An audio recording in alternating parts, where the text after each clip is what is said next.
ఇవాళ సాయంత్రం 6 గంటలకు కేంద్రం అఖిలపక్ష సమావేశం నిర్వహించనుంది. కేంద్ర రక్షణ శాఖ మంత్రి రాజ్నాథ్ సింగ్, కేంద్ర హోంమంత్రి అమిత్ షా నేతృత్వంలో ఈ సమావేశం జరగనుంది.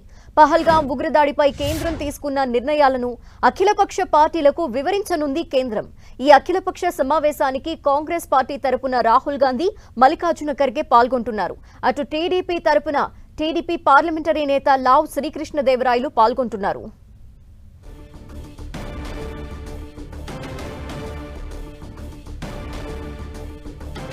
ఇవాళ సాయంత్రం 6 గంటలకు కేంద్రం అఖిలపక్ష సమావేశానికి పిలుపునిచ్చింది. కేంద్ర రక్షణ శాఖ మంత్రి రాజ్నాథ్ సింగ్, కేంద్ర హోంమంత్రి అమిత్ షా నేతృత్వంలో ఈ సమావేశం జరగనుంది. అయితే పహల్గాం ఉగ్రదాడిపై కేంద్రం తీసుకున్న నిర్ణయాలను అఖిలపక్ష పార్టీలకు వివరించనుంది కేంద్రం. ఈ అఖిలపక్ష సమావేశానికి కాంగ్రెస్ పార్టీ తరపున రాహుల్ గాంధీ, మల్లికార్జున ఖర్గే హాజరవుతున్నారు. అటు టీడీపీ తరపున టీడీపీ పార్లమెంటరీ నేత లావ్ శ్రీకృష్ణదేవరాయలు పాల్గొంటున్నారు.